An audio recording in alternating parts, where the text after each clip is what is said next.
Welcome to the 69th. That's right. Yeah. 69. 69 dudes. Scott and I's favorite number. Episode of the Friday Nightmares podcast. I am one half of your hosting team today, the basic white bitch with the mostest, drinking some White Claws, pumpkin spice lattes, and I don't know, walking my dog. I don't know anything else. Heather Powell coming to you today from Waterdown, Ontario, Canada.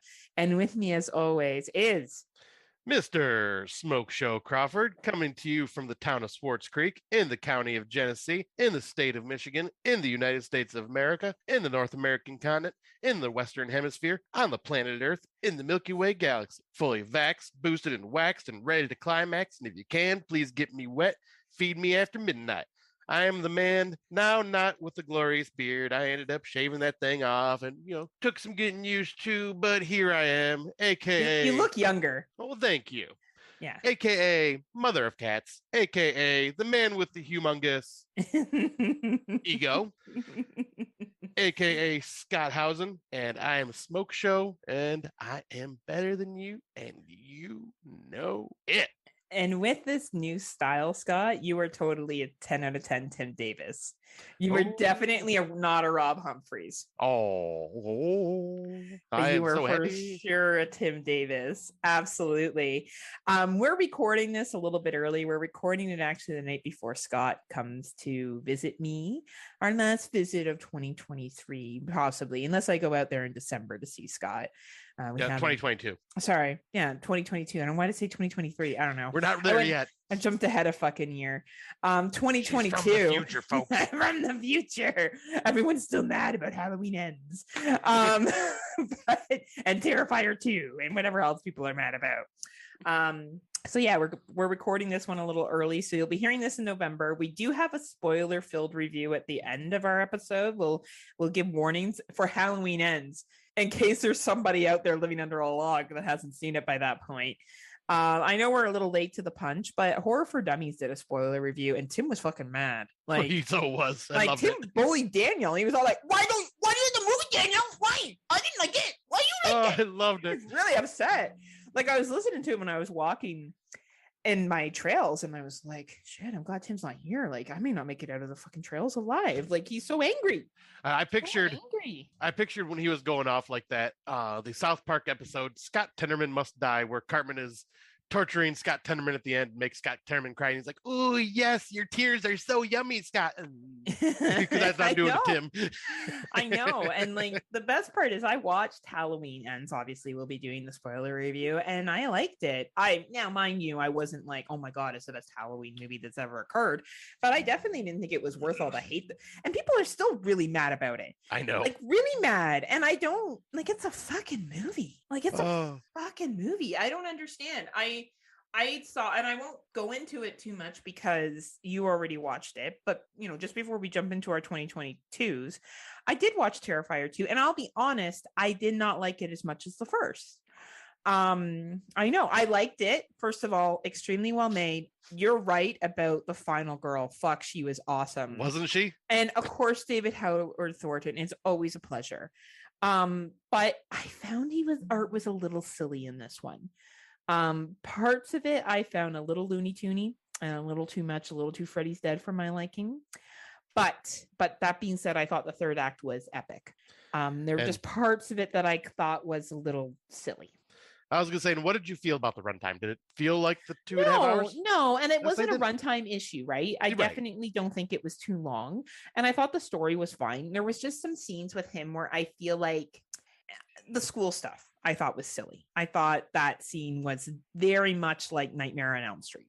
I know that's a spoiler, but I feel like Dave's seen it, and if he hasn't, sorry, Dave. Hey, maybe we could do this. Maybe we could kind of just talk a little bit more about it at the end with Halloween Ends. Yeah, maybe if we have time, right? So both, I don't know, killer. Because we won't have a lot to deep dive in that compared to the other one.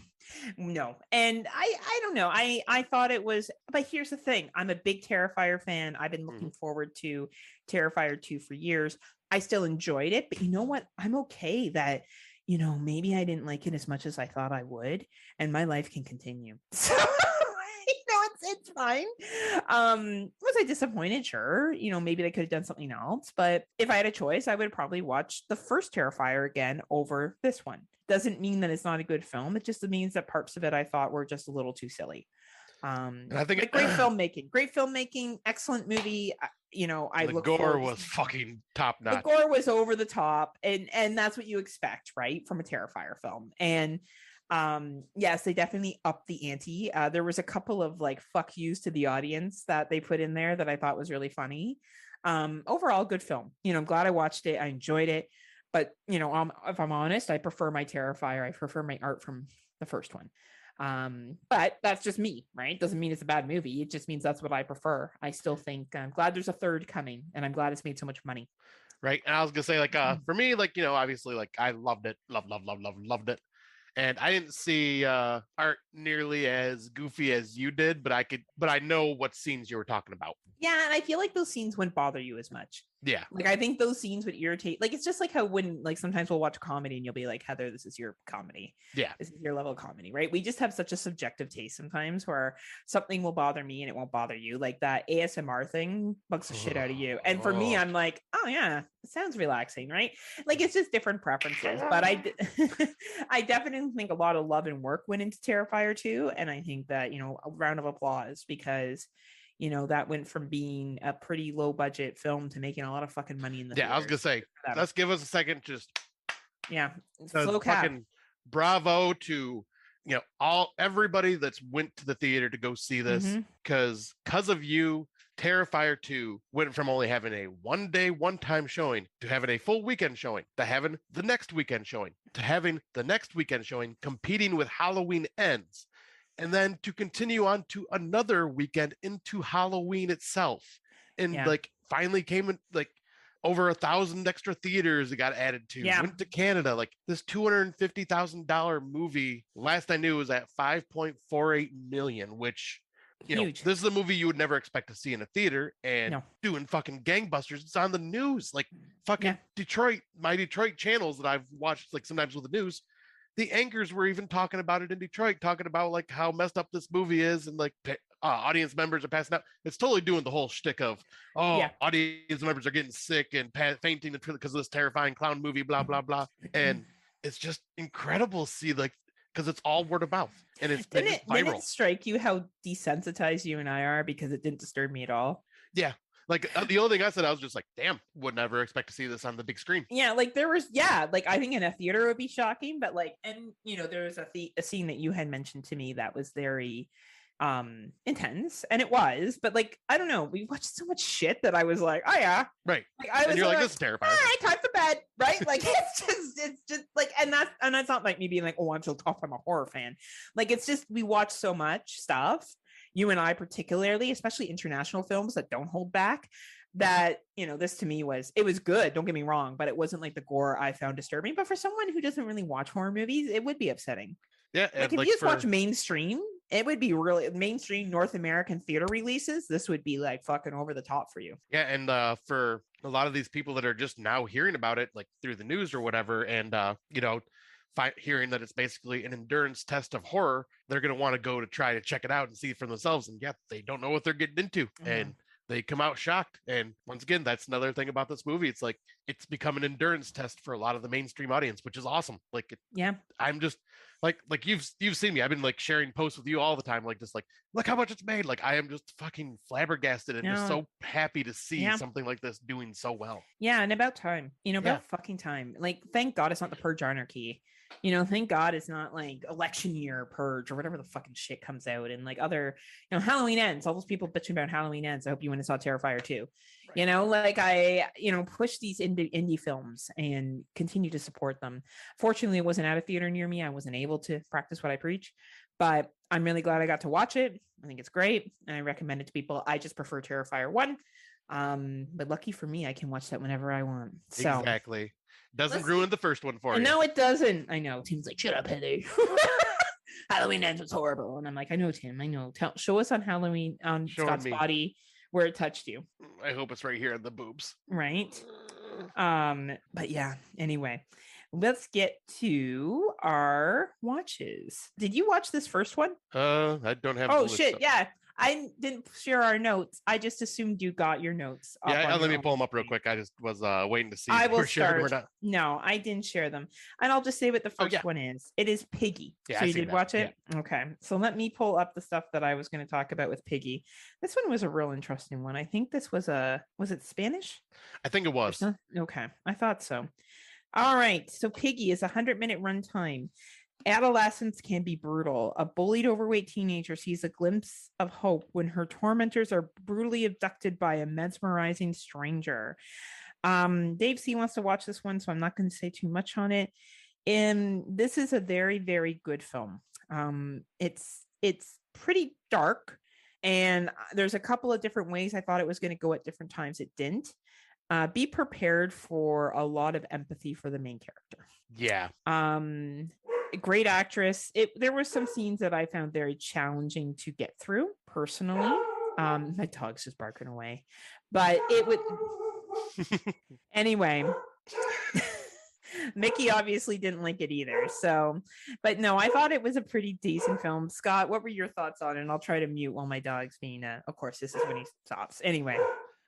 I honestly freaking loved it. I thought it was just such a well done film that once again, Spanish films, like if I'm correct on the like being Spanish language, but films like this don't pull any punches and show you the realistic nature of like human behavior. And this covers bullying in kind of a hard way to watch. Like you feel so bad for this poor girl and the shit she's going through. And unfortunately, this is the type of shit that happens to like people around that age. And it's not just at home or not just at school, it's also like in public areas, it's on social media, like it's just following her everywhere, and you have so much empathy for this girl.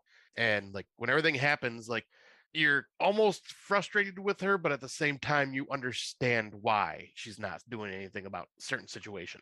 But I found this just be a mesmerizing watch that was just a real life horror situation and fucking well done movie.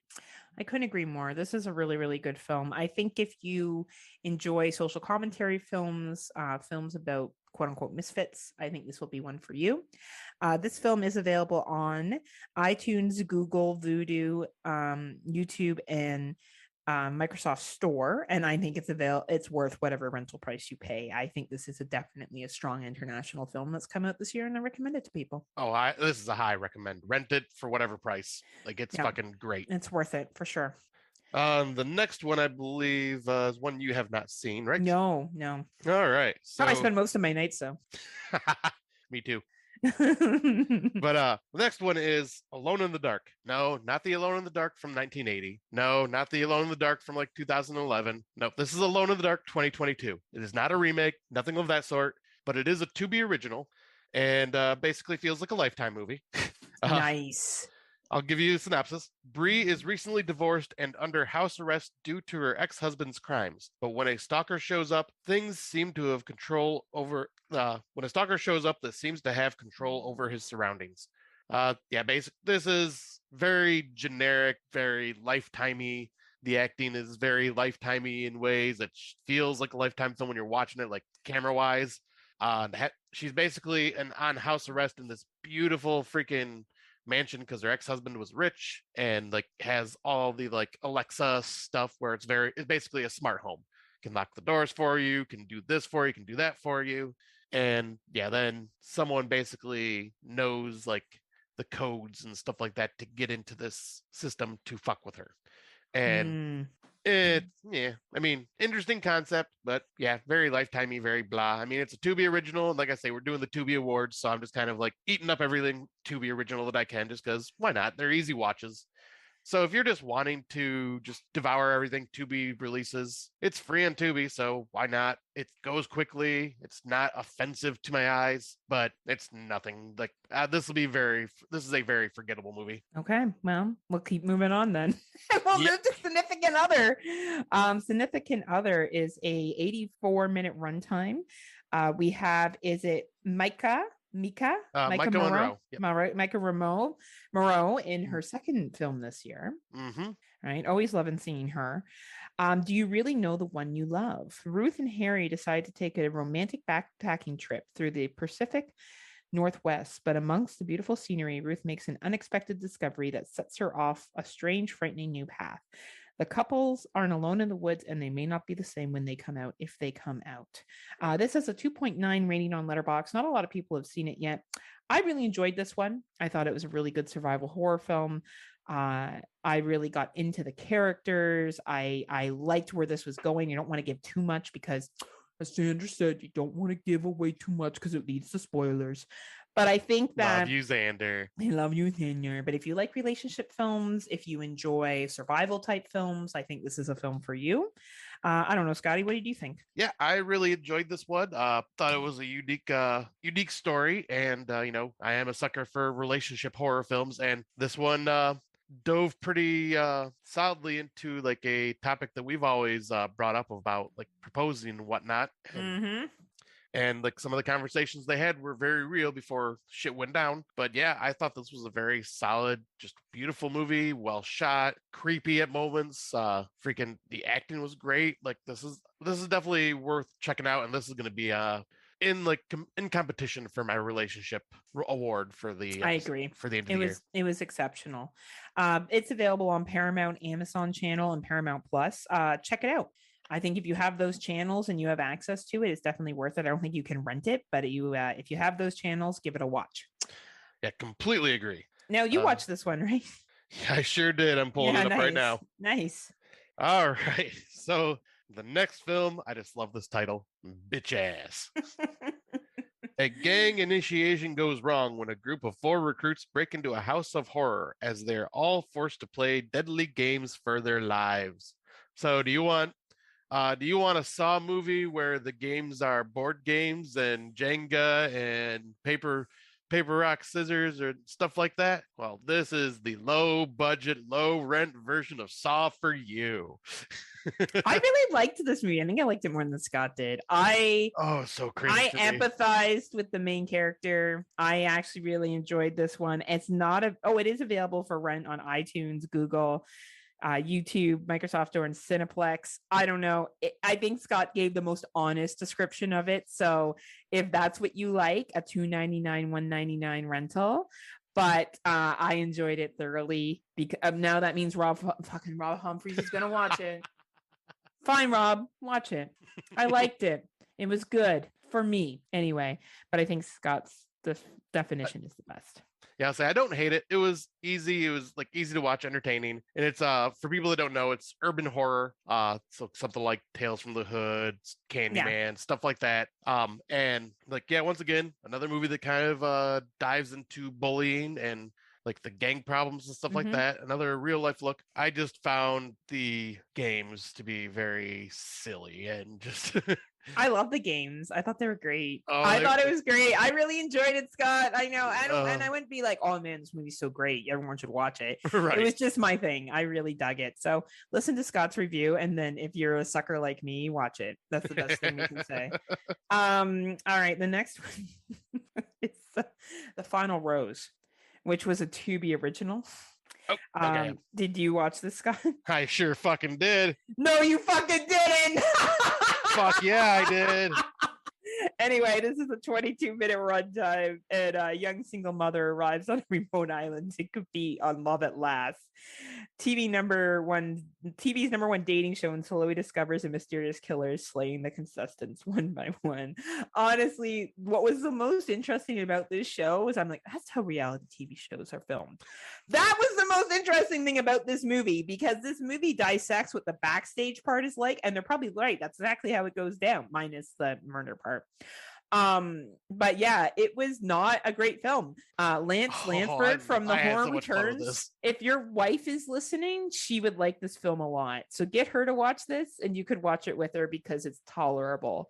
But that's about it. Like, it is super cheese, but it's honestly like a guilty pleasure. If we had we're not going to do any more awards because we don't have fucking time. We'll be doing award shows for a year. You ain't getting control. This is my ship we're on now. Okay, fine. Now we're going to do an award. If Guilty Pleasure was one of our awards, I think this movie would be up there because I had such a good time watching it because it's so silly, and the Bachelor concept is so silly, and the way they make fun of it is fucking really like they don't take themselves seriously, right? They're like, it's like a murder show, but they're like, this is really actually like bullshit, by the way, everyone who believes in this shit, and it's kind of funny.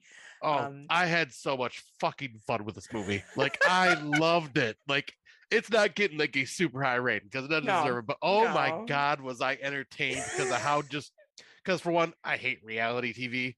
And to find and like to see just like this is how they cause the drama and this and that behind the scenes and the Bachelor going, oh, can we get rid of this ugly one? Oh, she's a mother. Can we get rid of her? I don't really. Do I have to go on a date with her? Like the just assholeness of this character, and oh, it was just so stupid but so fun. I loved it. Like I was giggling to myself while watching it at work. I was like, this is just great. Oh man, it was fucking hilarious. It was really, really funny. But anyway, it's a Tubi original. I don't know. If you guys are interested in something that makes fun of reality TV, then watch it. If you have a wife or a partner or a husband or I don't know, someone who is like not really into horror movies but really into reality TV, this might be something they would enjoy because it's not gory. Like you're not going to get grossed out or anything during it.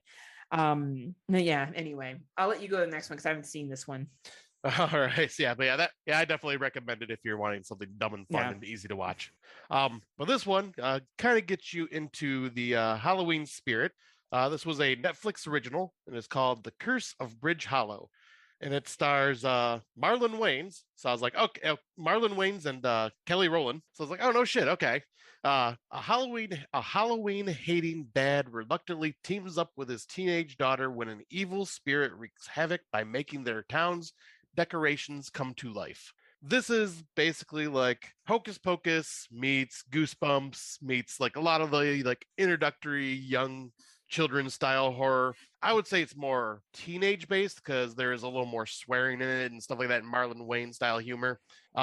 But yeah, the animatronics in this, like all the decorations coming to life, was just super entertaining. It had just a really cool story. It was very fun, very Halloween themed. Marlon Wayans playing this Halloween hating father was hilarious.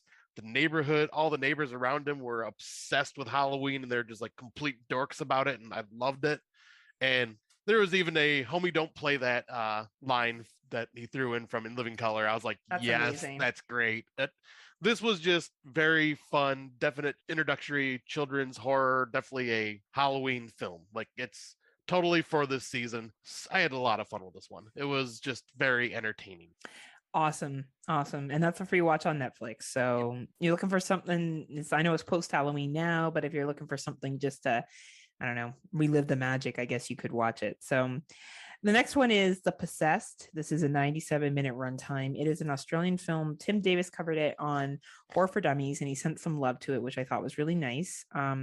Chris Sun is the director. I think the directing of this movie is fine. I think the writing at times was a struggle. I do agree that our good friend John Jarrett kind of was a little bit over the top in this film. It's a possession film. It's very silly at parts. It is based on quote unquote true events of someone who did exorcisms. I personally didn't overly enjoy it, but I can definitely see that there was effort put into this. And I echo Tim's sentiments that if you're from Australia, much like, me being from Canada, I support a lot of low budget Canadian films. And I think that it's important that you support your own. I don't think it's a bad film. I definitely think there, as I said, a lot of love and effort. I'm not huge on the possession stuff, so maybe that was the other thing for me. But if you are someone who enjoys possession films, and this sounds like something that it could be for you, it is available on Amazon, Google, Vudu, YouTube, and Microsoft Store.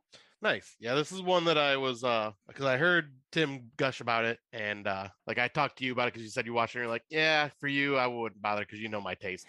I don't think you would enjoy it, Scotty. And I just realized I forgot to put my next one. But did you watch this one too? The Hulu one? The Hulu. Matriarch. Yeah, Matriarch. You watched it, right? Yeah, nice. Oh, you watched it? Yeah, I watched it too. I just forgot to put it on my list. Yeah. Oh shit. Okay, nice. Yeah. All right, so yeah, I'll jump into this one. But yeah, the next one is Matriarch, which is a Hulu exclusive. Afflicted with a mysterious disease after surviving an overdose, a woman returns to her childhood home to confront her personal demons, but instead discovers a real one. This stars Kate Dickie, who most people will recognize from either Game of Thrones or from The Witch. I really dug this movie. It's very interesting and went a lot of routes I did not expect. I could not stand our main character. I thought she was an horrible person, but once again, that's because of drug addiction and all that stuff. And I did not like her at all. And that's not what my mouth is open about. I saw Gemma Rupert in the performance of The Mousetrap this year. The main chick? Really? I saw her in the performance of The Mousetrap this year when I was in England. She's a stage actress. And I was like, I think I know that name. And I went and I looked and I'm like, yeah. Huh. She actually played who you thought was the killer, but wasn't in The Mousetrap. Oh, nice. That's fucking cool. Sorry. Wow. That's awesome. That's cool. Anyway, you didn't like the mother. I agree. The mother was. The daughter. I didn't like the main character. Oh, you didn't like the main character. Okay, yeah. Well, yeah, she wasn't really affable. Yeah, like that. Yeah. I mean, she wasn't supposed to be. You weren't supposed to be liking her, but like it did bring this whole mystery together with her and her mother. Her mother acting weird as shit. The townsfolk acting weird as shit. And when it gets to that third act and the reveal of what's going on, I'm going, oh fuck yeah, this I'm on board for. This is some Lovecraftian type shit here. I really like this movie. Isn't that shocking? That's why I never brought this one up to you, because I didn't think you would like it. Yeah, I really enjoyed it quite a bit, and I found that it was just the right mix of Lovecraft. Yeah, like it's just very dark and sinister and leaves a lot of the mystery till the very end, which was great. And yeah, dug it. It's on Disney Plus in Canada, by the way, if you guys want to check it out. Hulu. It always cracks me up to hear when you say Disney Plus and it's these horror films that are all fucked up. I know, right? I know. Disney Plus, Solo. Yeah. Serbian film for a limited time only. Cannibal Holocaust. It's Shudder for kids. Kids Shudder. Yeah, I'll never forget about Watership Down on Kids Shudder that plays constantly over and over and over again. Over and over again. But no, I definitely recommend this if you have Hulu or Disney Plus. This movie's worth watching. It's good. It's really well done film. This is up for a couple of awards for me right now too. Like I really dug this. Nice. Yeah. Well, I'm dig it now more knowing that I fucking recognize that chick from seeing her in The Mousetrap. That's really freaking cool. Yeah. I was like, oh, fuck. Yeah. Because, wow. What do you know, right? All right. What's the next one that we got here? VHS 99. We can both talk about this one. Fuck yeah, we can. Fuck yeah, we can. Yeah. So this is a 99-minute runtime. Isn't that fitting?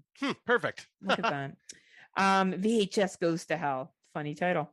A teenager's home video leads to a series of horrifying revelations. I'm just going to get this out of the way now. This is a Shudder exclusive. Well, no, it's on Shudder and also DirecTV and AMC. I thought it was okay. I will say that. Tisk. I know. Tisk. We both liked opposite stories. I know. That's the funny part. Yes. All right. So, and we don't want to give too much away, Scotty. Nope, I won't. I'm just going to say I loved it. I had a blast with this. This is my second favorite in the VHS franchise after part 2. So I'll give a quick ranking. VHS 2, VHS 99, VHS 1, VHS 94, and then VHS Viral. That would be the order I would put them in. I would put VHS 99 under VHS 1. Oh, okay. Yeah, so not too far off. No, not too far off, no. But I loved pretty much every story in this except for the one that Heather loved. Yeah. And we won't go into them because we don't want to spoil. Nope. I will just say the third one, I realized why I didn't like it once I realized who the director was. The Flying Lotus. They did a movie called Kuso years and years and years ago, and I fucking hated that movie with a passion. It was the worst film I seen that year, like at that time. But the director of Deadstream did the final one, and that one was fucking awesome for me. I loved it. So you got two very different opinions here on some different stories. So check it out. It's definitely worth your time. And if you're a VHS liker or an anthology liker, no reason not to. It's on the Shuddy. Yeah, this was worth watching for sure. Like, obviously, Heather liked it more than 94. I liked it more than 94. And honestly, I want to kind of give 94 a rewatch at some point because I have a feeling I might have been a little too harsh on it. I'm not sure. Maybe we were in a dark time. We were in a dark place been at that time. This next one is a Canadian classic. Oh, hell yeah. Remade. Rob Humphrey. Oh, man, he's so mad. Rob Humphrey is just getting on he's putting on his Hall & Oates record. He's putting on a CM Punk shirt. He's ogling some 19-year-olds that are walking outside his house right now. I can say that because this is the kind of humor that Rob Humphrey has. We were talking about Terrifier, and I said, he's like, there's no plot. I'm like, well, you've never been a woman out at a pizza place where a creepy dude, I went in this whole story, how I've had that happen to me with my friends and some creepy guy stalkers. He's like, hey, I totally relate. I've been the creepy guy staring at young girls at the pizza place. Jesus Christ. So that's like, so when I make comments about Rob, just so we know, just so we're clear, Rob knows it's happening and he also rolls with it. So, oh, Rob, I'm sorry. Like what you got into becoming friends with us. I know. But yeah, back to this that Rob's gonna throw a casket. And probably a lot of other 80s slasher fans are probably gonna blow their caskets over. Every single person that like the boring fucking original version of this one called Snooze Train. Yeah. Nap Train. Give us the Tubi original Yas Queen Tubi Train. It's the terror train. It's a 90-minute runtime that actually feels like a 90-minute runtime, not a fucking 5-hour runtime. That's so dark you can't see what's going on in the last scene. Oh my god. Oh, is he wearing a mask? Is he not wearing a mask? This one was actually really great. What I liked about this one, I'm not going to go into great detail. I kind of cut off Scott, but Mary Walsh is in this. She's an awesome Canadian comedian, and it was nice to see her. And I will leave it at that.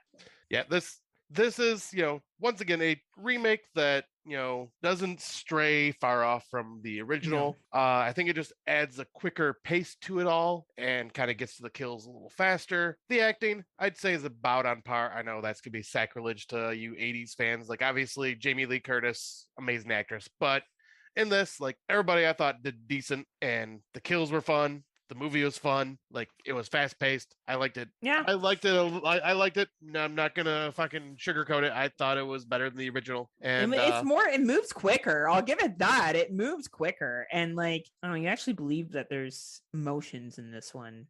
Yeah. You know what I mean? Instead of like, I am so upset. Like, I don't know. Like, but no one parties on a train. I always watch this. I'm like, who fucking parties on a train? Right. I have never been invited to a train party once, and I grew up near train tracks. There is no parties on trains. Right. I live next to your goddamn train station. That doesn't happen. Fuck you and your fucking train parties. There's no old people go on trains. That's who rides trains. Hey, I rode a train. I rode a train too, Scott, but you weren't fucking ripping it up on the train. Fuck yeah, I was. I was drinking beer at 8:00 in the morning, Missy. Okay, yeah, actually you were. Actually, Scott was there a train. Who are we kidding? Yeah. So this is available on Tubi, and if you want to piss off Rob Humphreys from this Horror Life podcast and Slasher Radio, watch it and tell him how much you like it. Send him a DM. DM. He really likes that. Yeah, send him a BM too. Send him a BM. Bowel movement. Mm-hmm. Send him. That's what I think of your podcast now, Scott and Heather. But our good friend Xander Kane also really did enjoy this one a lot.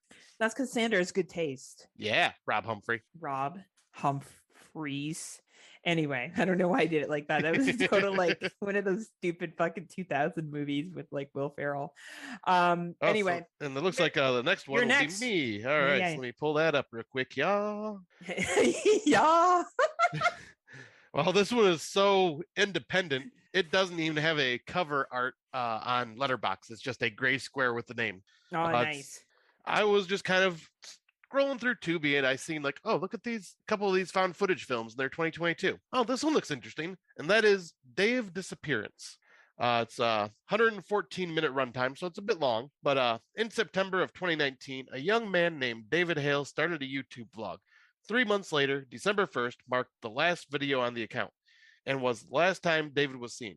This film is a compilation of his channel's uploads. They are being released in this way in an effort to bring awareness and to hopefully find David. The original dated, uncut footage is still available on David's YouTube channel.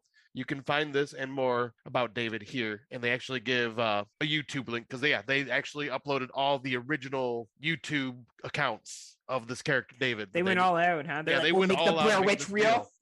Yeah, and I gotta say, like, I really dug this film. Like, it's very low budget. I think there's maybe 2 actors total, but David and then his aunt, and you barely see his aunt in it. And it's just him, like, being this kind of like nervous, dorky college student who just moved to Hawaii and is getting ready to go to college there. And I just felt for this kid. I really just was invested with his story and just felt bad for what he was going through. And like, you just like, oh, you're just like this dork that's just like super friendly and just like kind of just nervous about doing a video vlog and stuff. And was it like you? It's like a mirror. I can kind of relate to back at me.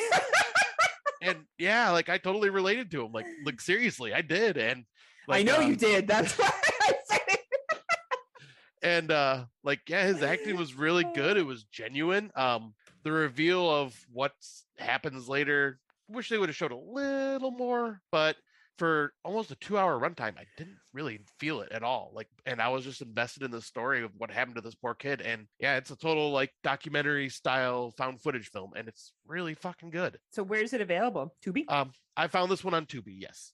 Fucking hashtag Tubi. It's where Yeah, that shit's on. And this is also up for a couple awards for me. I will have to watch it. Maybe I'll watch it tomorrow at the gym before you get here. Do it. The one I'm going to talk about is The Slayers. No, it's not The Slayers. Sorry, it's just Slayers. This was an 88-minute runtime, and this had such potential. Like, you had Thomas Jane, Abigail Binsley, Abigail Breslin, yeah. Malin Ackerman. Oh, Malin Ackerman, yeah. She was in The Aviary from earlier this year. Yeah, well, she's been in a lot of movies: Watchmen, 27 Dresses, Final Girls.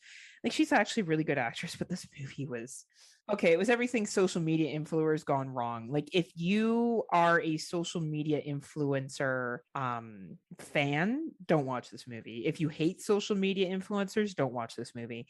It deserves his 1.7 rating on Letterboxd. It really doesn't deliver at all. Really? Yeah, and it had all the right mix-ins, but it just, yeah.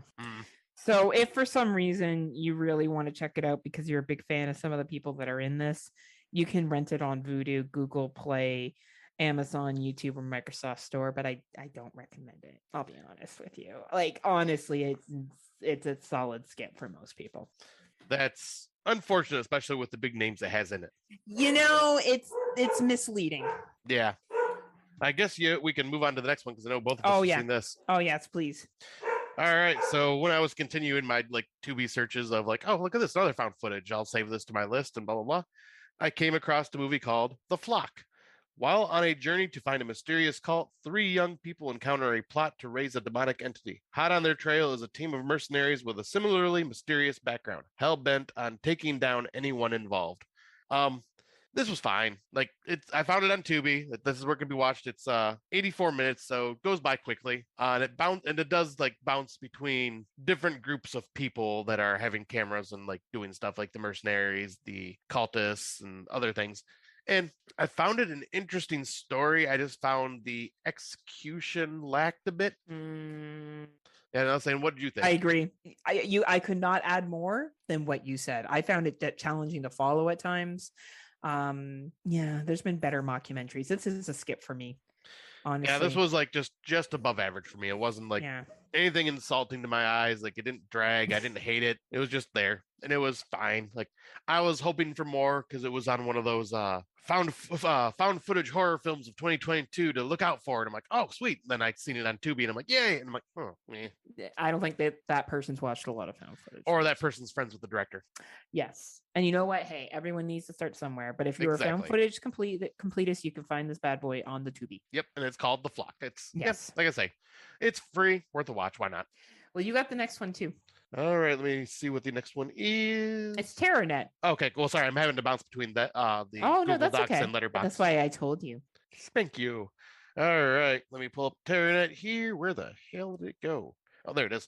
All right, so TerraNet is also another found footage film I found on Tubi. Tubi. Because, why the fuck not? Why not? It's free. Tubi just throws out all these little indie films that you just may not realize. But the tagline, clear your history. The synopsis is a ghost hunting team consisting of a psychic medium, Glenn Staker, presenter Louise Jamesman, and tech expert David Edison attempt to help cursed woman Sarah by banishing the spirit that haunts her.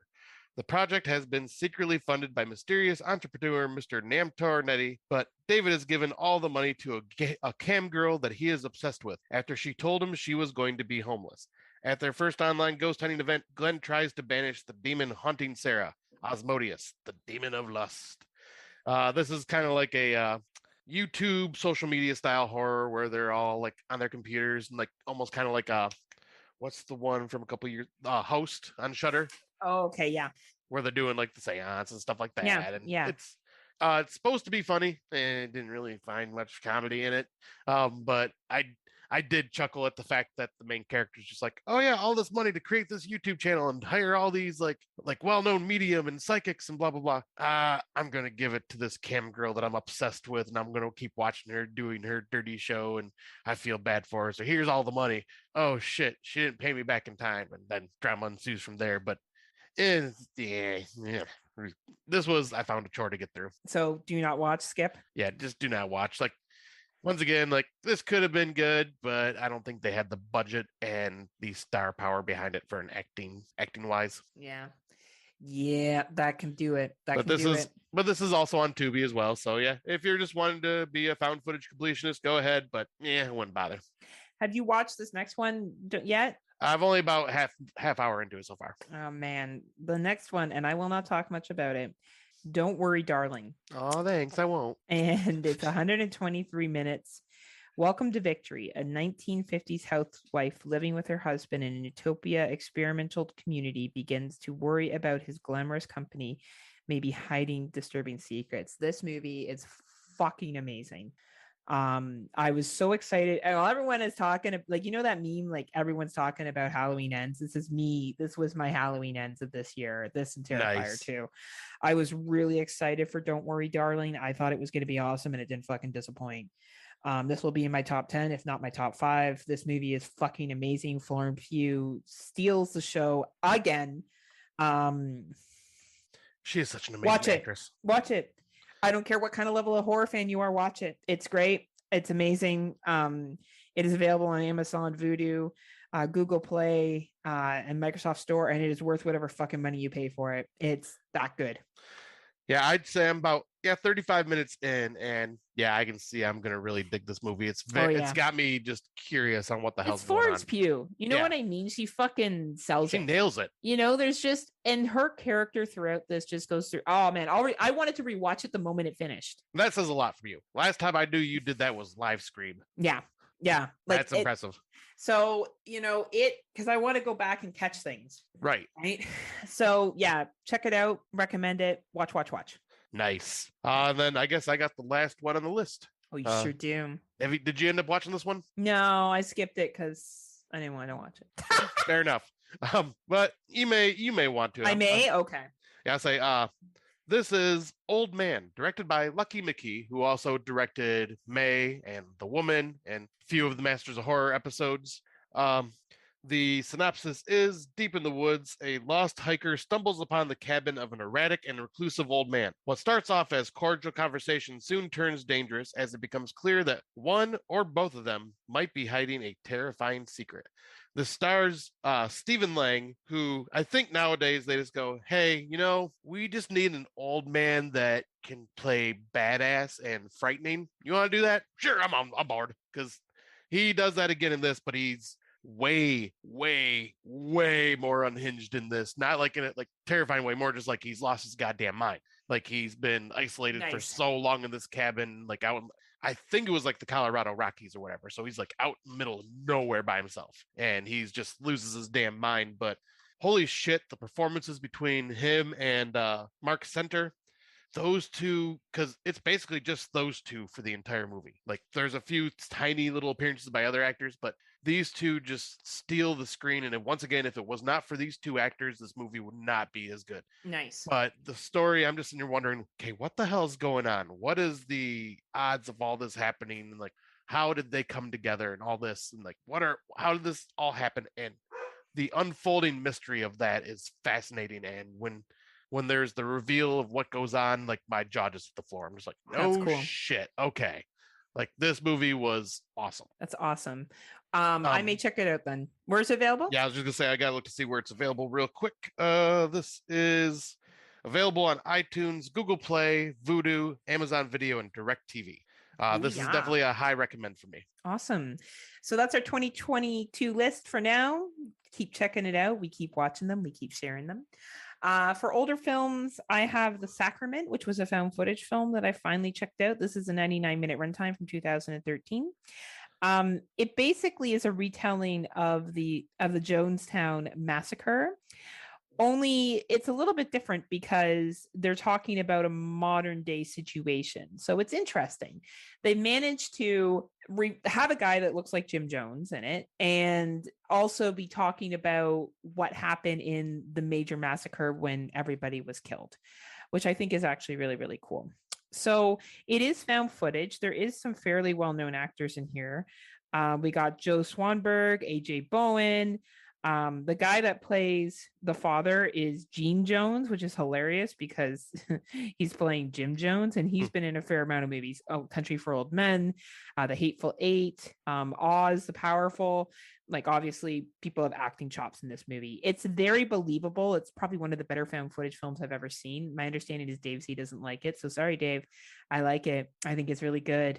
So I say if you haven't watched it, check it out. I think it gives another good retelling of what we assume happened at Jonestown in the massacre. Yeah, because I watched this way, way long ago, shortly after it was released, and I remember liking it. And yeah, I want to kind of rewatch it because, like I say, I've been kind of just doing like the lot of the found footage stuff lately. So I want to see how I feel about it now, but I think I'd still enjoy it. Yeah, I think you would. I think now that you have more of appreciation for found footage, you'll definitely like it a little bit more. I'm assuming that no older watch for you, right? No, I looked and the only older watch I had was what I watched earlier today for our show. I'm looking at Rob Humphrey's Facebook, so that's also an older that's watch. Old school news right there. That's Old Man too. It's going to be Rob Humphreys yelling at people for not liking Yes. CM Punk and Hall Notes. I would say I love you, Rob, but you know I love you. Rob, I want you. Funny story what I did to Rob before we move. We'll tell this quickly. So Rob always jokes with me that women should just be in the kitchen making sandwiches. He just says stuff to bug me. He tells me Canada's always cold. I don't know. He just likes to harass me every day. Wait, Canada's not cold? Like all year round. So anyway, I said to him on Friday night, because I guess he saw that I went out to like the nightclub the week before, and I guess he thought my outfit was sexy because I said to him, I'm going to send you a sexy video tonight, Rob. And he's like, why, are you going out to the club again? And I'm like, you could say that. And I sent him a video of me making a sandwich. And at the end of it, I said, I guess I'll find a man now. What you should have done is make a club sandwich. I know. Going out to a club. Right. And he said that was pretty fucking funny. That was pretty good because you said it funny to me too. You know, I have a good personality. We'll just put it that way. So I'll talk about what's new. I know. So Scott, do you need to go let the dog in? He's just going nuts outside. I'm going to let him go nuts for a little bit. All right. So I'll just talk about this briefly because really the exciting shit's coming up this weekend. Damn right. Just the boring stuff. I've been listening to this new podcast called Hot and Deadly, and it's just a collection of true crime. So if you like investigation discovery and maybe you like their Swamp Murder show or their like other shows that they've had that they only had like one season of, they've kind of all collected those shows into this podcast. And I actually find some of these shows annoying to watch on the TV because the acting, like watching the acting, the reenactment's cheesy, but like listening to it is actually not that bad. So I've been checking that out, and I really dug it. Yet again, if you like true crime podcasts, you can find it anywhere. It's very professionally done, and it's called Hot and Deadly. Nice. What I brought, because I this was last minute for me because I couldn't think of anything that. Yeah, you also haven't done anything interesting. Right, I haven't really done much exciting. But my favorite YouTube channel, they're a gaming channel called Neebs Gaming, Neebs Gaming.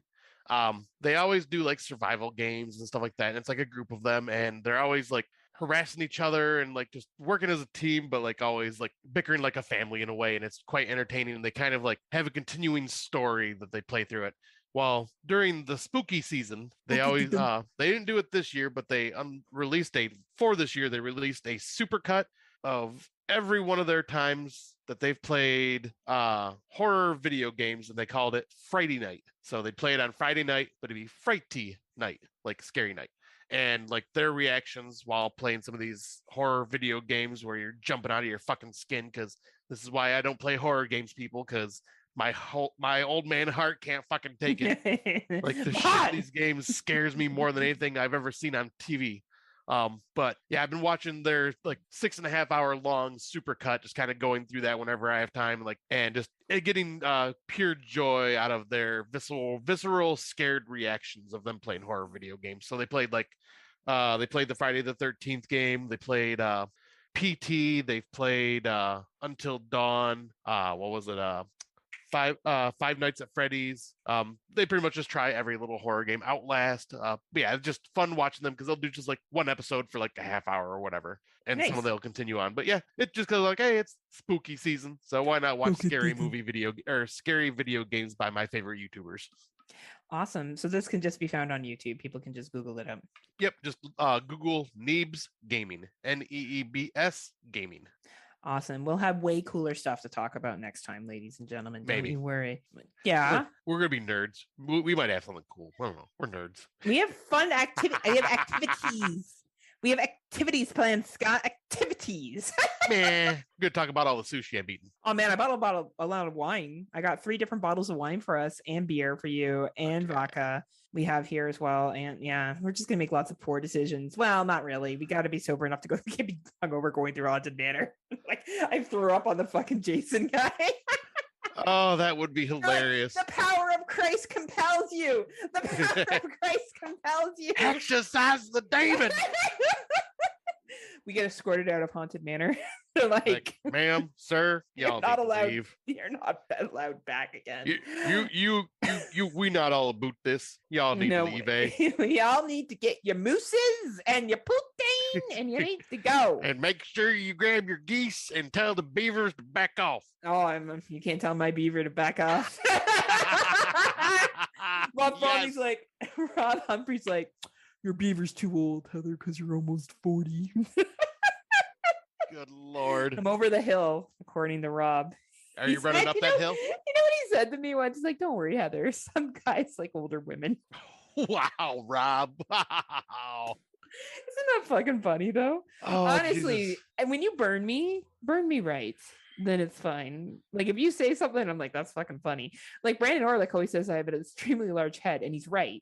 And it's funny. He's like, God, your head's so big. I'm like, it is big. No, you're not wrong. And my head is abnormally large. Like it is. So it takes up half of the fucking Zoom screen when Scott and I talk on Zoom. Anyway.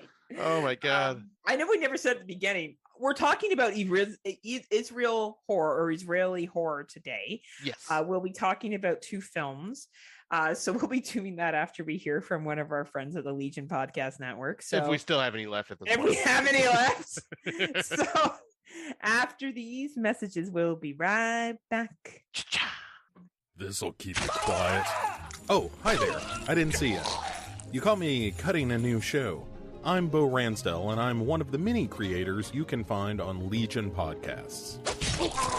I said quiet! My fellow podcasters and I work hard to bring you the best in horror podcasting, but that comes at a cost. Wouldst thou like to live deliciously?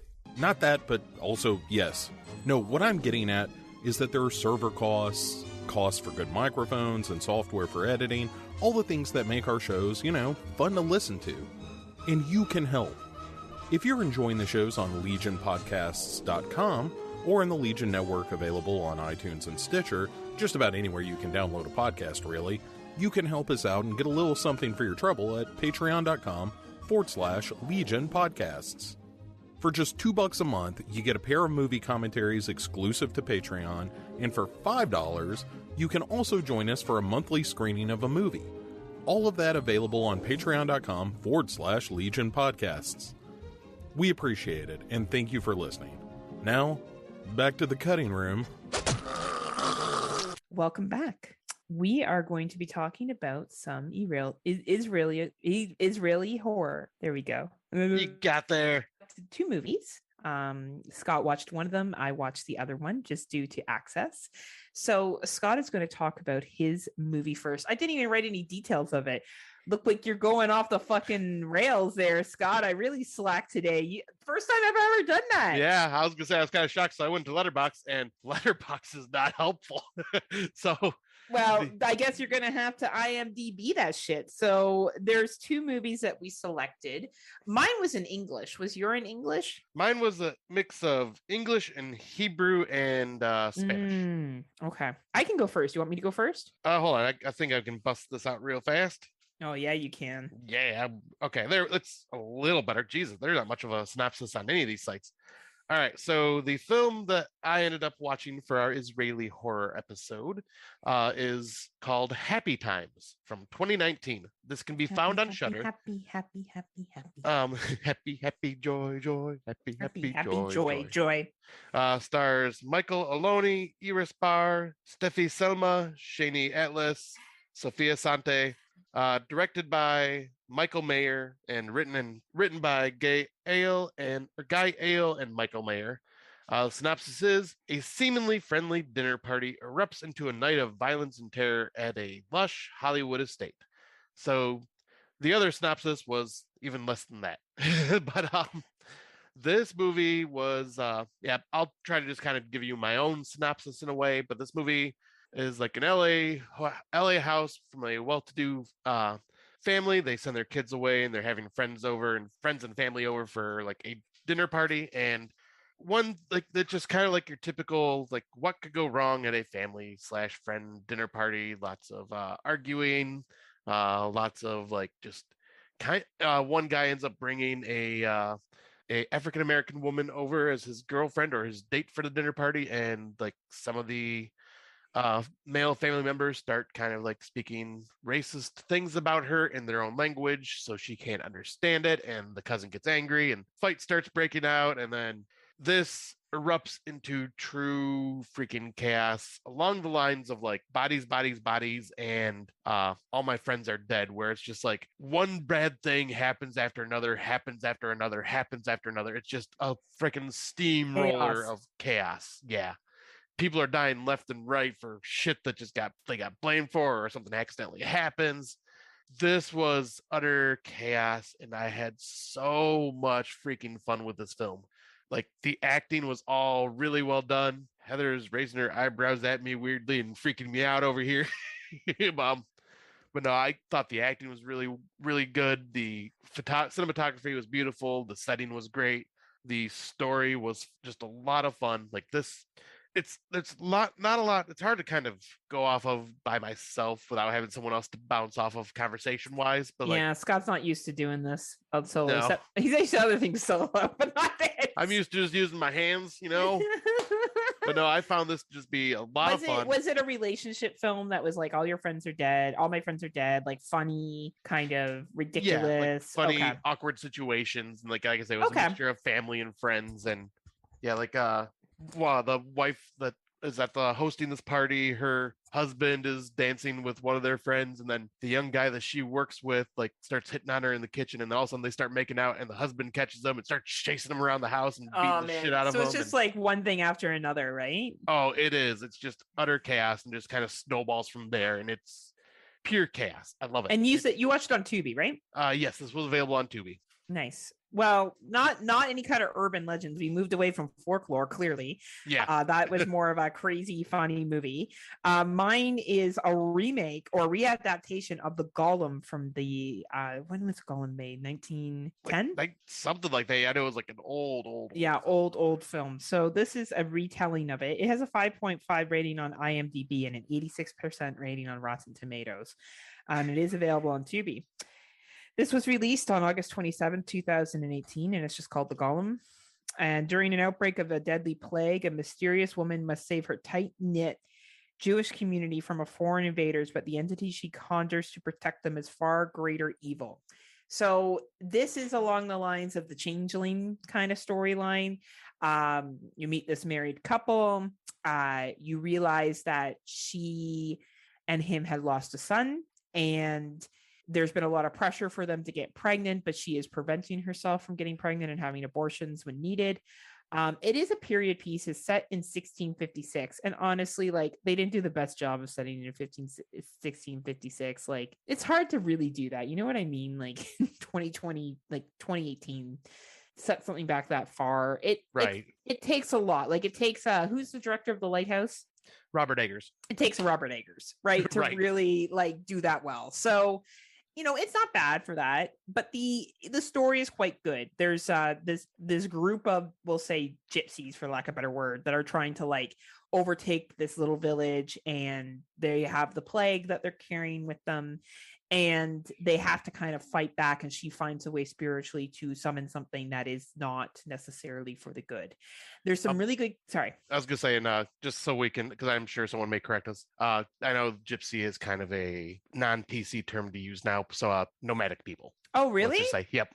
Oh, nomadic people. I think that they were nomadic people. I don't even know if they were gypsies. I feel like that was just what they were trying to present in this film. So nomadic people, they have a disease. They're basically sick, and they bring, I don't know.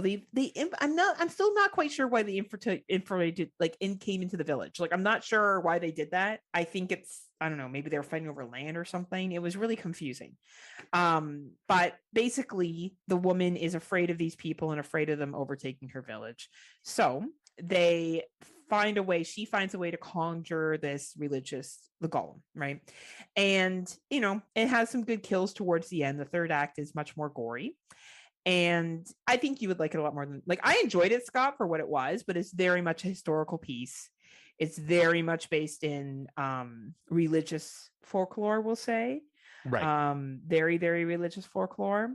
There's a lot about reading from, I can't remember what the testament is for people who are Jewish, but it refers a lot to their testaments and their books. Yeah, worship. I can't remember the name of it. Right. So it's a good film, and honestly, for a Tubi watch, it's definitely really, really good. It's just that you got to be into religious folklore, kind of forgive that they're doing their best to make it look like it's 1656. Right. But it was entertaining. I enjoyed it. There's a little bit of Hebrew spoken in it, but not so much that it doesn't even need to be translated. You just get the idea of what's going on when they're speaking Hebrew at different points where you're like, that's not good. What they're doing. They're trying to pray or get out of a bad situation, right? So using religion. So it's entertaining. I recommend it for people. And yet again, it's a free Tubi watch. Yeah, say free for you in Canada. Yes. So I don't know. I think it's on Prime in the United States to pay for. I think if what I described is what you're into, then it's worth it. Yeah, but for me, Happy Times was on Tubi free for me, but I don't think you could even find it at all, even to rent. No, I couldn't even rent it. I would have rented it if I could found it, but I couldn't. So right. Yeah, it was hard to find Israel horror, but we managed to find a couple and recommend them. Yeah, I was saying I don't like the doing the single review just because, like I say, I like the bounce back and forth. I'm awkward without having someone to bounce off of and talk things that might remind me about something else in the movie that I want to talk about. But this works for things like this where we don't have the option to watch them. Yeah, and that runs into a lot where we're finding with international horror that some movies I find French, Spanish are easy to get a hold of. A lot of German ones are easy to get a hold of. South Korean will be too. South Korean. But when you get to smaller countries and you're really trying to find, or cultures, it's fucking challenging. Oh yeah.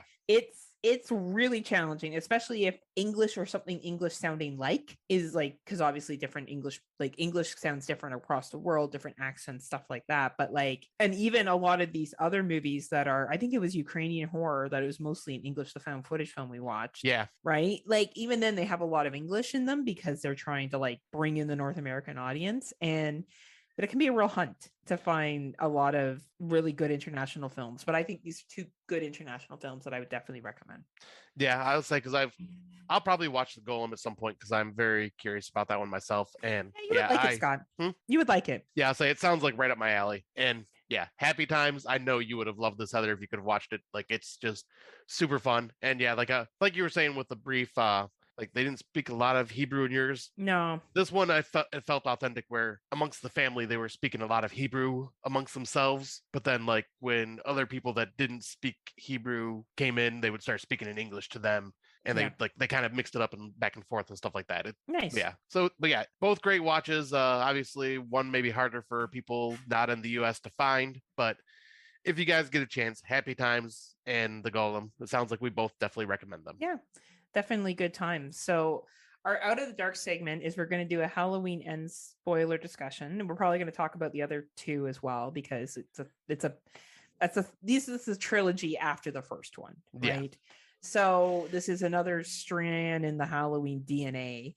So spoiler work alert, if for some reason you haven't watched Halloween Ends yet, and you don't want to have it spoiled for you, we're just going to give a little brief overview, I guess. All right, before we jump into this, Tim and Daniel had stolen part of our show before, so it's my turn to steal one of theirs. Wow. Spoiler alert, alert, alert. Oh, yeah. Spoiler alert. Oh, yeah. Alert. Oh, yeah. Oh, yeah. Oh, yeah. How do you like that, Love you Tim? guys. Who's the bitch now, Tim? Me. I'm your bitch, Tim.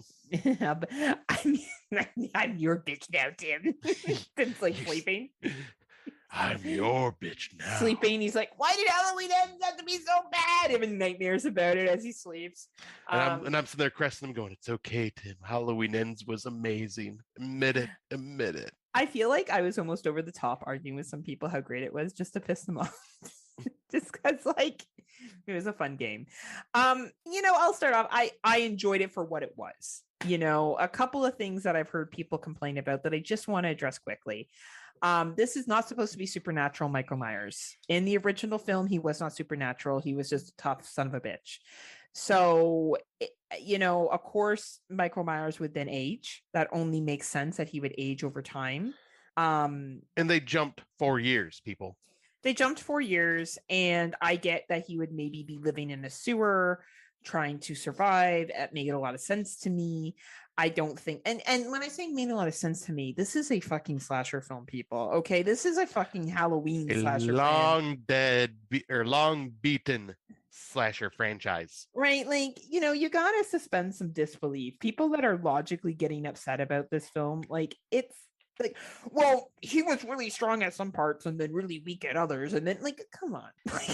Okay, like, it's a fucking Halloween film. We also got like a beat down by people with hockey sticks and irons in the last one. Right. Like, you know what I mean? In the first one, no one can figure out how he learned to drive a car after living in a mental institution for his entire life. From the time he was 6 to whatever age he got out, he managed to drive. Like, there's a lot of things in this series that we forget and we forgive, and we don't worry about the logic side of it. And I think that maybe people would have enjoyed this movie more if they did that at parts. Personally, like, when you're really trying to analyze how, he's 70 and he should be tougher, and how come he's tougher at this part and not another part? Like, I could get into the argument that people have strengths and weaknesses at different times, but I don't even want to bother. It's a fucking slasher movie. Okay, let me put this in comparison here. My stepdad, he is a badass. He is athletic. He is strong. He's in his 70s now. He is weak and frail to the point where I could probably push him over now. You're not many 70-year-olds are going to be badass no matter what, especially after an angry mob kicks the living fucking shit out of you in the second movie, and then you can't go to a hospital, you can't go anywhere, you got to go hide, so your bones are probably broken and they're healing wrong and funny, and you're probably basically just on death's door the entire time because you're probably just bleeding out, like having an infection. You're in the fucking sewer, for Christ's sakes. Like, come on, people. He's an old man. And and you know what you're gonna get, Scott? You're gonna get some people that argue at you then, well, why is he still going? I don't know. He was shot 5 times in the original movie and he continued to live. Right. Back in 1978, can we just accept that he's supposed to be a regular guy that, I don't know, just can't fucking die, and he just keeps going? Anyway, I agree with you, Scott, on that piece. The part that I understand that people don't necessarily like is the whole concept that evil. So this whole series is about the incarnation of evil and the different shapes it takes. The first one shows Jamie Lee Curtis as being kind of an evil person. It blends into the second. We got to remember that the Halloween 2018 and Halloween Kills is the same night. Yeah. I think people forget that. Like, that's the same night. That's why things were so consistent there, because it was basically the same day. And you have Jamie Lee Curtis, who's like an alcoholic. She's really angry. She hasn't moved on with her life, all those different things.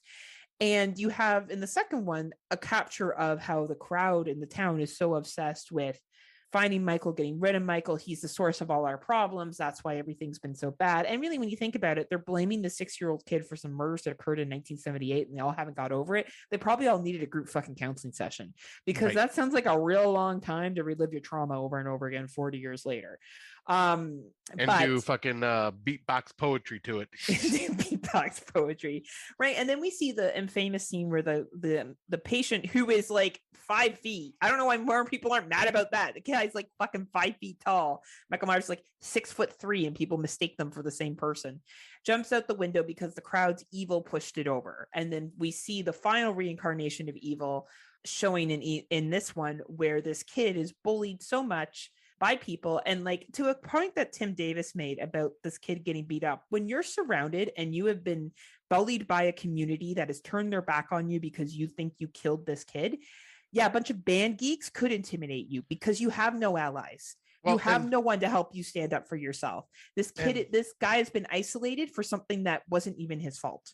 And I'm sorry, the stereotypical, oh, they were band geeks. I'm sorry, but I know plenty of band geeks that were fucking big muscular dudes. Just because they like music doesn't mean they have to be scrawny, wimpy nerds. I'm sorry. Like, they can be jocks and bullies. Like, that's a thing. Just like there are jocks that are tall and lanky and skinny, and they're not assholes. Like, for sure. That is a stereotype that everyone keeps putting. Oh, he got beat up by band geeks. No, he got beat up by bullies. Yeah. Band geeks has nothing to fucking do. And he had no one to turn to. He's in a town where everyone blames him for this kid's death. He was already a socially awkward kid at the beginning. And then this shit happens. Like, I don't understand how people didn't fucking catch that. Right. Do we think communities are kind? Because they're not. And people are always like, well, he's an adult. Why did he stand up to him? Okay. He's an adult that has been blamed for killing a teenager or a little child. Do you think he wants to fight back? Because that's just going to make him look worse to everybody. Like, no, he's trying to avoid conflict because of everything that's happened to him. I can tell people who have never been bullied who give that impression. Mm-hmm. I can always tell because you've never been in that situation, or if you have, you've forgotten because it was so long ago, where you don't feel like you have an ally. And of course, it's a fucking movie, everyone. That's the point, to move the plot along. Right. Like, okay, I was talking to Tim about this in our chat, and I will say this. Would it have been better if they had introduced Corey throughout the 2018 and Halloween Kills film and kind of built him up as a character in the town and then brought him into this? I think that would have worked more, and I think there'd be more people that'd be more accepting of it. Mm-hmm. But since it was like the final movie, the supposed final confrontation with Michael Myers, people were expecting that and didn't expect a brand new character that no one knew about in the previous movie. So I get the anger there. I understand. Yeah, for sure. They could have sprinkled in some things about him, like making him just like show up and like be a background character at some point in the other movies. Yeah, absolutely. I agree, Scott. And like, yet again, like what you like. It's just, I think that some of the criticisms that people are giving, it's a fucking horror movie and it's a movie. There's always unrealistic shit that happens in movies, and you gotta kind of like, and that's fine. You don't like it. That's cool. But like, I don't know. Like, and also, Tim even brought this up too. I know we keep bringing up Tim, but that's because his. I know we're like attacking Tim because he was so angry. I was scared. I'm not even attacking because I get it. I'm scared of you, Tim. Please don't hurt me. We love you, Tim. But no, I'm just afraid of you now. This isn't love anymore. I'm fearful. But no, he brought it up on Horror for Dummies, like, and so is Dave Z, and like, the Halloween Ends font appears on the screen, and it's the turquoise sky blue color that the font of the original Halloween 3 Season of the Witch was. So if you're a true Halloween nerd and you see that going in, you're going to go, they're doing a Halloween 3 thing here. They're not going to go the route that we expect. Yeah. It's kind of like, if you are a true hardcore fan, you can, that's like a little hint that you can catch and go, okay, they're kind of just saying, hey, this is not what you think it's going to be. But yeah, like I will say I did get the movie spoiled for me, like purposely. Yeah, like, we both did. Yeah. And I think knowing that going in helped more because it was not just a, holy shit, what? Okay. Like, we knew it going in that something was going to be different there. And to tell you the truth, though, I was glued to the screen. I really liked the character of Corey. I felt for him. Yeah, I liked Corey too. I mean, yeah, like how fast he snapped, maybe unbelievable, but it's a horror film. Yeah, I agree. And there's definitely problems with the film. Like, I did what 4 I was hoping was always going to do with 5. We get like a younger version of a future Michael Myers that is, haunting and killing. And I was fine with that. I got him running into him in the sewer and Michael not killing him because he saw him as someone that could bring him fear, kind of like what we saw in Freddy versus Jason, of Jason using Freddy using Jason to go and, you know, start fear up again, right? So I kind of got that piece of it. I get that he accidentally kills someone, and yeah, the dialogue between him and Allison was not the best, you know. But honestly, none of the dialogue in the other two movies was that good either. I know, none of the dialogue has ever been that great, so it doesn't really do that. I don't watch a Halloween movie for the dialogue. I don't watch a lot of horror movies for dialogue. So that's something like Don't Worry, Darling, or Midsommar, or, you know, something like that, where it's just that's what it's relying on. The Halloween film isn't relying on their dialogue. It really isn't. You know, it's relying on other things, which may have not been there for people for this one. I did enjoy the kill where Corey and Michael team up on that bitchy nurse and the doctor. I thought that was great. I thought it was nice. Scene. And it was a nice nod to the original kill from the original Halloween, stabbing her through into the wall. Yeah, I thought that was great. And people were saying, like, you know, how could he be weak earlier but then be strong now? It's like, well, it's because he's getting that kill feeling back, and it's just adrenaline, the adrenaline rush. How about not overthink it and just enjoy the movie? Right. Like, I also, I got to ask you, because I've been hearing this a lot, and I'm still unsure what people are saying, but like maybe I'm just not catching it. But they're saying, like, comparing it to John Carpenter's Christine. Oh, because of car chases, like he gets in the truck and chases. Oh, no, is it because of the motorcycle too? Yeah. Like, because once he gets the motorcycle, he starts feeling like a badass, is it? No, it's because remember he gets in the truck and chases the kid down? Yeah. Wallet kid? That's why. In the junkyard. Yeah. Okay. Like typical horror fans, they latched onto like a 5-minute scene and have decided that sums up the entire movie. And that's just people looking for reasons not to like it. And honestly, that scene did nothing for me. It didn't matter. I was like, oh yeah, cool. If it was a nod to Christine, nice, cool. It's a good movie. Nice. I didn't find the character of Corey a great actor. I thought he was very, like, I get he was playing a role. I found his character really weird. I understood that Jamie Lee Curtis in this film, where Laurie was trying to make a complete swing. I've been angry. I've been hurtful for so long. You know, it's been 4 years. And just to say, there is acknowledgement that Allison's mom died. She gives her fucking daughter the 2 wedding rings and is like, your parents would have wanted you to have this. And she acknowledges it. Like, what did we going to do? Go on and on that she died 4 years ago? Like, well, and then also, like, she has Jamie Lee Curtis, Laurie Strode, has her picture of her daughter as a screensaver on her phone. Like, yeah. And I'll tell you right now, who's someone who has lost a family member, a brother, and I have watched my parents go through losing a son. Yeah. The hurt is still there. The loss is still there. But 4 years is a long time, and people move on. You got to live your life. You got to move on. And so her not like breaking down in tears, crying all the time and acknowledging and being like in a complete slump. Everyone grieves differently. And yeah, like after 4 years is a very long time to grieve. So like you do move on. You try to forgive. You try to forget. You try to just do your own life. So I get it. Like that, I didn't. And your brother died tragically too. Like, not that we're going to like. So Scott's coming from a real place of experience here. So you know, it's not. Yeah, he knows what he's fucking talking about. So, I think that's a really good point, Scott. And I think also, like, you know, it's a movie again. Like, she's just trying to present a different image for Allison, and they're all just trying to live their life and not be afraid of Michael Myers anymore. Right. That's the whole purpose. They're trying to move past evil. They're trying to get past the trauma. But the town's all fucked because they keep blaming everyone for everything, and they just keep fucking causing problems. You know who the real evil is? The fucking townspeople of Haddonfield. They're a bunch of assholes. Either they're fucking chasing down some man in a mental health hospital, or they're fucking blaming Laurie for some kid, blaming Laurie, like all the fucking smack talk she gets because of you. That everyone's because of you, my sister is in a wheelchair. It's like, no, because that was because of Michael Myers. No, sorry. you dumb lady. It's because some psycho came back and killed people. Like, it's anyway.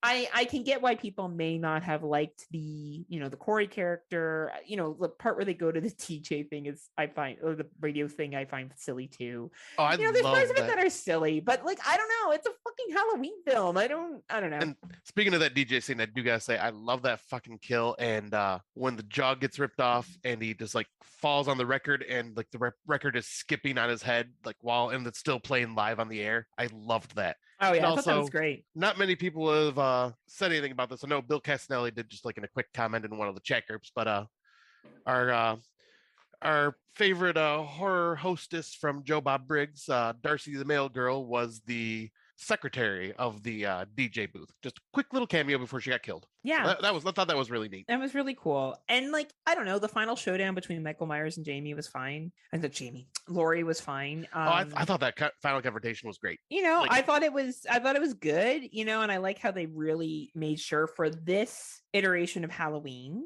like Halloween H2O, we really thought it was over because he got beheaded and they found a way to bring him back. I don't know if they can bring back this. No. Right? This is, you put someone through a fucking shredder, like that's pretty much game over.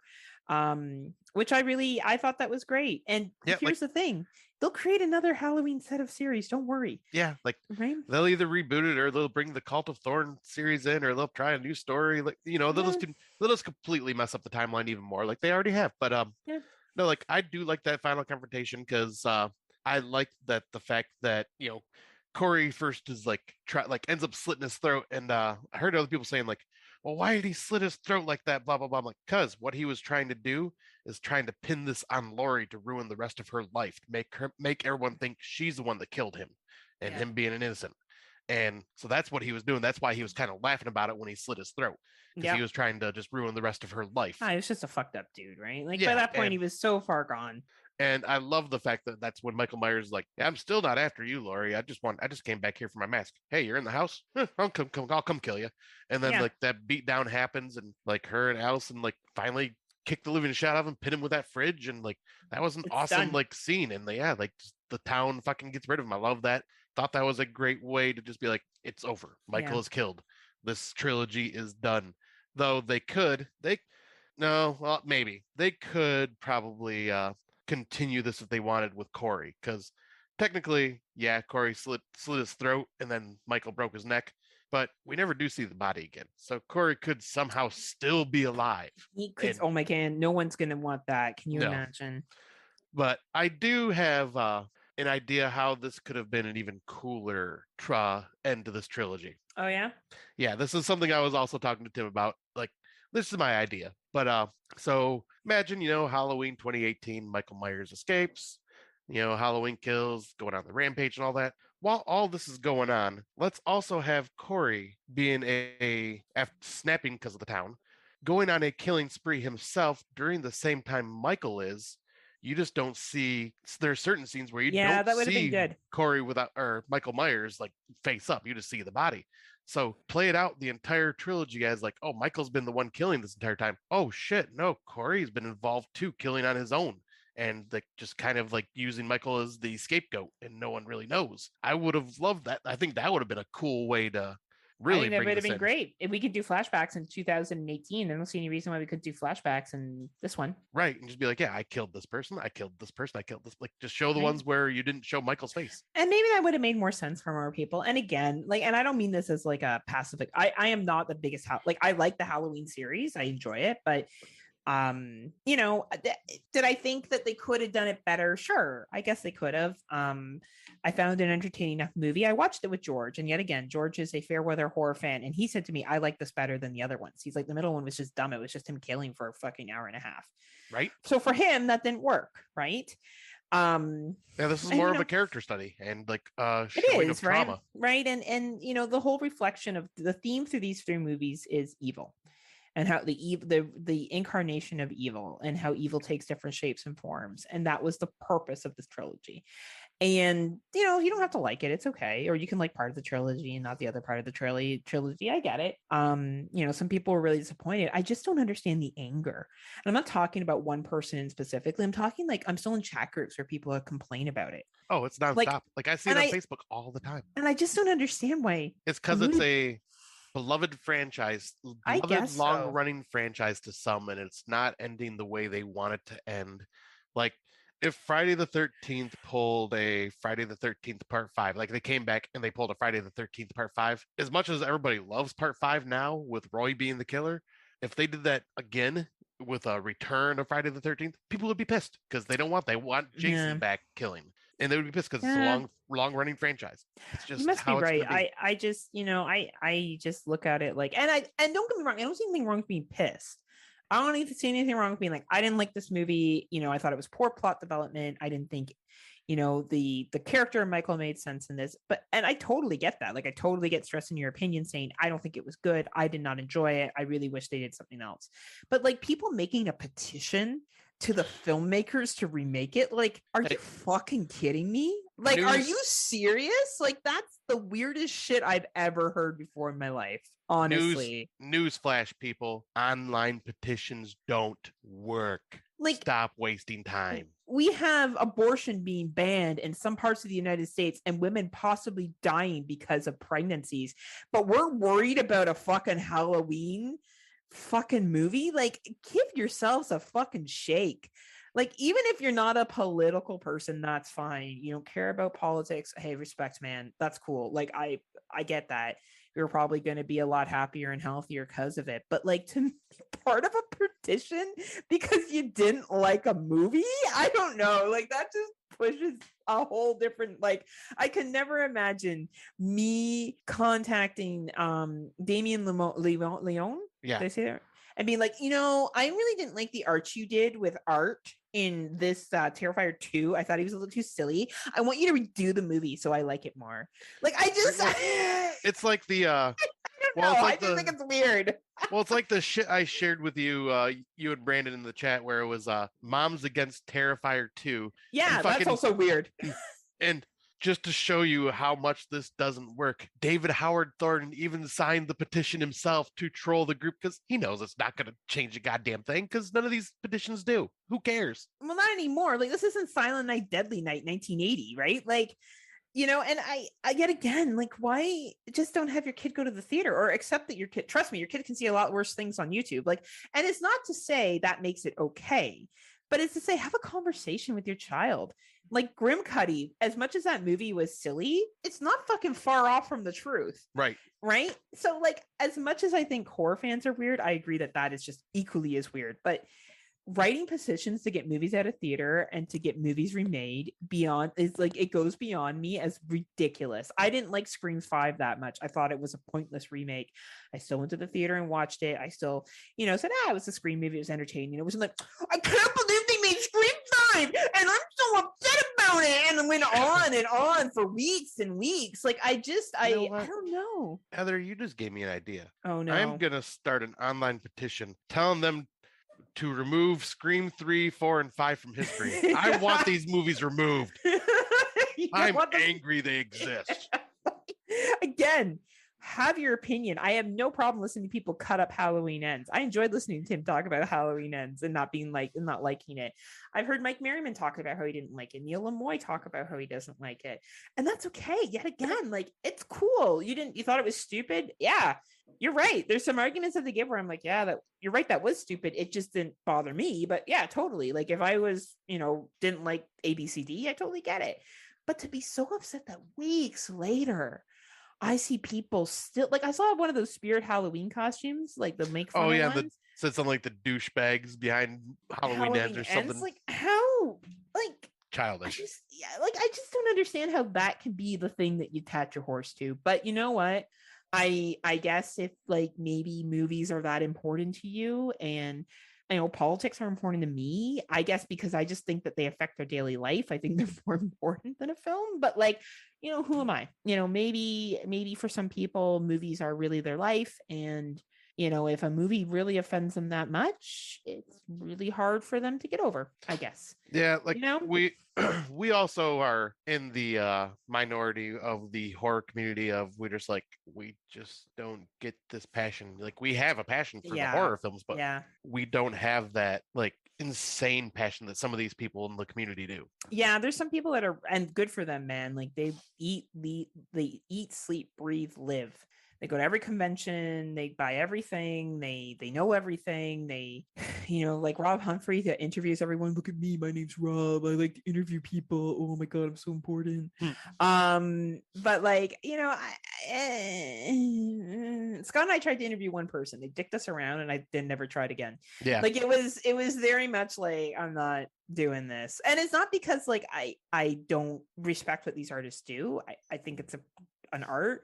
I just don't have the energy. No, that's and it's just like old man yelling at clouds. No one's going to hear this. No one's going to care. Yeah. Like, well, I'll say obviously people are going to hear this, but none of the right people to the writers aren't going to hear that and be like, oh man, we'll make it right for all you Halloween fanboys, and we'll rewrite and put millions of dollars into remaking Halloween. And get the fuck out of here. Logically think about that for a second. Like, and also, from what I've been hearing, the novelization of Halloween Ends has like way more in-depth story behind it, and like a lot more build up to why Corey is who he is and everything like that. And from what I've heard, the people that have read it absolutely love it compared to the movie. So, if you don't want your movie to be like this, go read the book, choose the other medium. And the last point I'm going to make on this is I've heard some argument of, oh, Smile made more money than Halloween Ends in the theater has. Halloween Ends was released on fucking Peacock. How many people were like, I'd rather watch it on Peacock than go to the theater? Well, and also, Smile has been in theaters for 2 months. Halloween Ends 2 weeks. Give it time, people. And if Smile Ends is a better movie, I'm saying yes, I don't know. It's a better movie. It's a better movie. It's a better movie. That's why it made more money. Like, I don't know. Like, wow, what does that prove? Like, fuck's sakes, the Night House didn't make the money that The Purge Anarchy did. And let me assure you, the fucking Night House was a way better fucking film. Like, since when do horror fans use box office numbers to justify whether a movie is good or not? I thought we were the people that were like, when they want their argument proved. Right. When they want to prove their argument right. Right. But all that we need to say about this, though, is who cares who is dominating the box office? Be fucking happy. We got 4 amazing horror films that were in theaters that did fucking gangbusters this year during Halloween season. Shock. I know. Horror in Halloween season doing well. How did studios not know this? Scott's face is the best. Jesus, like. Honestly, this is the one time I wish we had video. Like, my God, people, what the fuck? Like, studios, once again, you aren't going to hear this, so I'm just yelling at clouds, but hello, horror, Halloween makes fucking sense. Why not release during that season if you can? Because your movie will do great, no matter what it is. It's so true, right? But anyway, hey, I'm sorry if you were really excited for Halloween Ends and it wasn't for you. I'm sorry for you. It sucks, man. Like, honestly, that sucks. I get being disappointed. I didn't like Terrifier 2 as much as I thought I would. Better write a petition now. But yet again, I don't feel the need to get upset about it. But that's me. Hopefully everyone can eventually move on and watch other films, and hopefully this doesn't keep you up at night. But yeah, so cheers to the Halloween trilogy that was, and let's see what comes out. You know what I'm really excited for is Scary Stories to Tell in the Dark too. And it may suck, and I may just have to deal with that too. So yeah, we'll see. I'm wondering when that'll be released. I know, I keep waiting for it. That's still one of my that movie's so fucking good. I love it.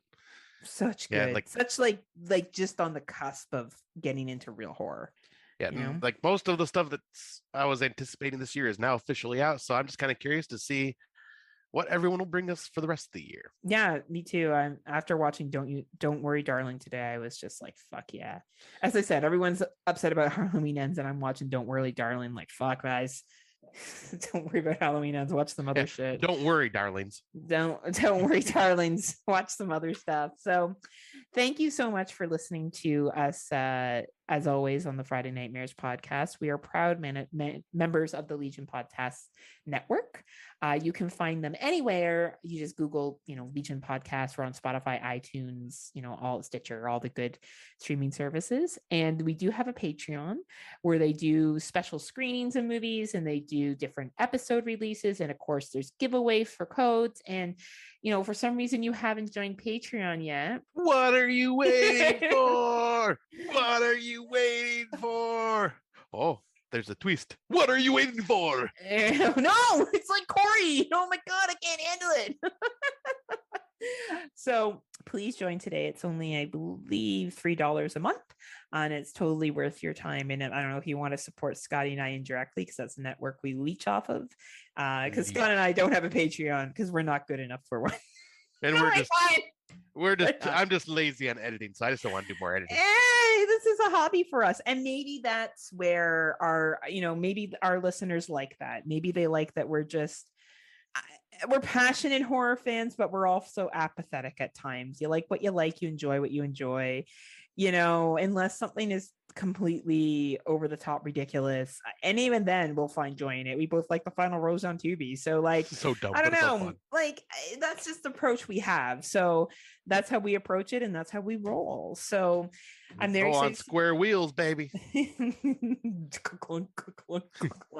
We're smooth. Anyway, thank you as always for listening, and we look forward to seeing you next time. And Scotty, do you have anything to say, good people? Well, until next time, people, wish me luck, and may you all say Godspeed to me as I go and meet up with Heather. If I do not come back, she is to blame. Yeah, we're gonna make a found footage movie. And it's gonna be real low budgeted shit. And that'll be Day of Disappearance Part 2. That's Where's right. Scott Crawford at? Wait, where's that bitch at? where that bitch at? And just I say, where my bitch at the entire time. Where my bitch at? You need to see. Scott's like, right here. But until next time, kiddies, unpleasant dreams. See ya.